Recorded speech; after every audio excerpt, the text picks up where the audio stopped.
Hey guys, so today you and I are going to talk about refusing to approve a PR. So let's get into it. So the question in question was, hi Frederick, am I right to refuse to approve a pull request if it lacks unit or integration tests for some newly added code? Only if your team has decided that that is how you do things. So I wanted to take this question because I think that it gives me an opportunity to present an idea that seems stupidly obvious, I think, to the people who've been doing this a while, like let's call them the veterans, but is not so apparent to all people out there. And I suppose the way that I think about it, it's a little bit like in combat or like in a war or something like that, where you have the veterans who've been to war and gone through the same sort of training as the new recruits, and then you have the new recruits who have like they've literally just come out of the education part of their journey as a soldier, and they're hungry for combat or similar sorts of things, and they have like all these rules and regulations in their head, and like everything works a certain way, you should do it this way and do this way and so forth and so forth, and all the veterans kind of go and just have to deal with them because they've actually been to combat and they've realized that yeah, there's a lot of rules for absolutely everything, but realistically not everything applies. And so for this specific situation, whatever anybody tells you, and I include myself in this statement, never ever assume that whatever someone outside of your team has told you applies to your team.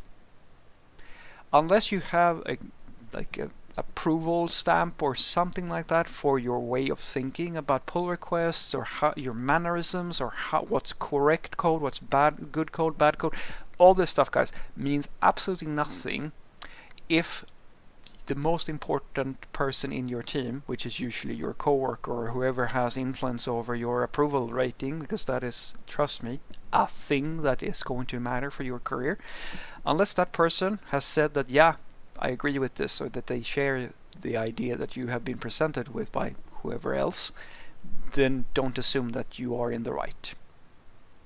And this sounds weird, and I even go as far as to say that even if your teammate tells you that, no, we're going to do this really, really bad thing that is, of course, not best practice or something like that, then don't assume that you can just pull rank here and just say there is a doctrine somewhere, like Frederick said something, or Uncle Bob said somewhere, or your favorite, take whatever favorite guru you have, said that this is the way to do it.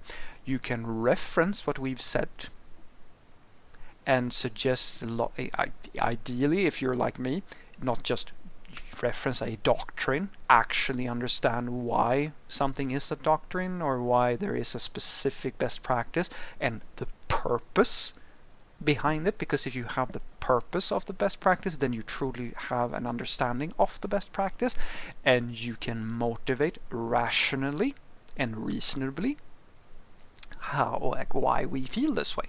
That's a very good thing. I suggest you do that, because I'm a big believer in don't make decisions or let persuasive arguments based on authority be the thing that you go for, because that is, in my opinion, not the way to go. It's better to have rational arguments for whatever point you're trying to make, and rational approaches usually means that you understand why something became a rule, or why we have a certain law or best practice, or so forth and so forth.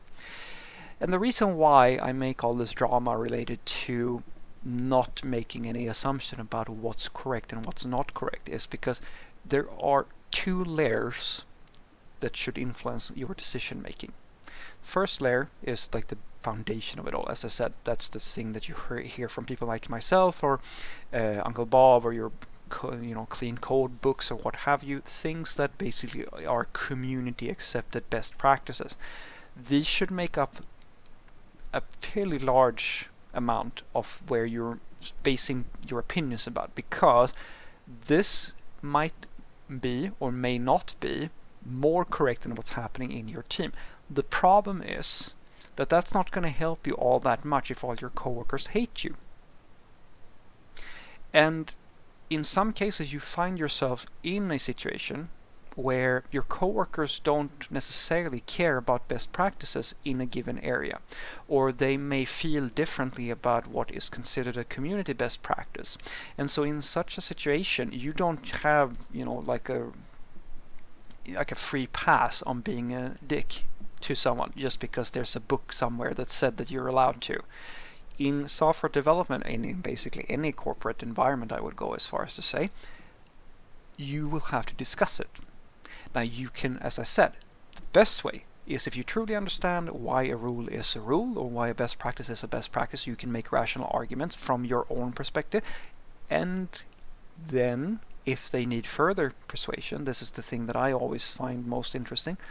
Most people, as I said, are more authority-based. So in other words, it's easier to argue your point if in this case you're in an expert democracy. So for me, for example, it would be very, or at the very least easier, let's say easier, to argue for my point of view and get someone to adhere to my point of view. One part because I might have a higher rank within the company than, say, a junior software developer, and I have the mannerisms or the lingo, let's call it the lingo, of someone who is very experienced. So I can present a point that feels persuasive, not because the thing I'm saying is in essence or inherently something very smart or very good or anything like that. It's just that I sound like I know what I'm talking about, and I look the part in some cases. I've actually been told that by a manager. He said that, it's easier to convince people that they should listen to Frederick than this other guy who is much younger than me, because you look the part. And I go, yeah, I know.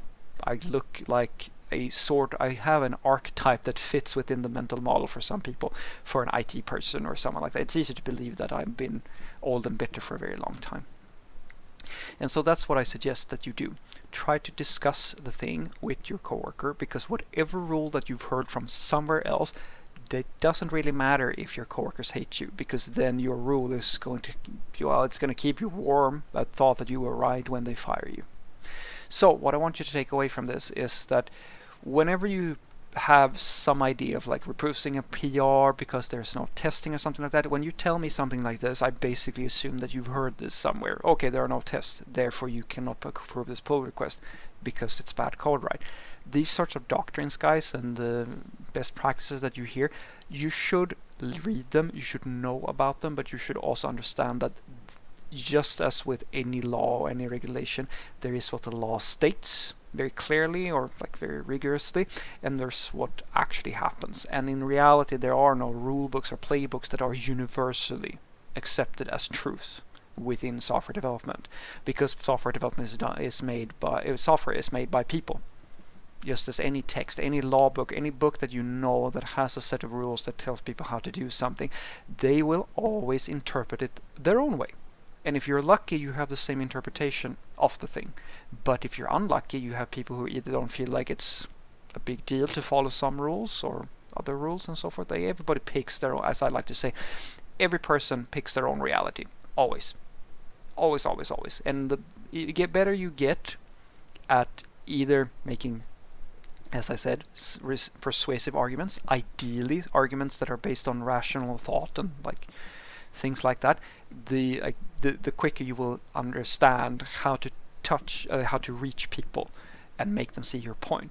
And the other part is understand their world. That's going to help you with the argumentation, by the by. So it sounds weird, guys, but I'll let you in on a secret.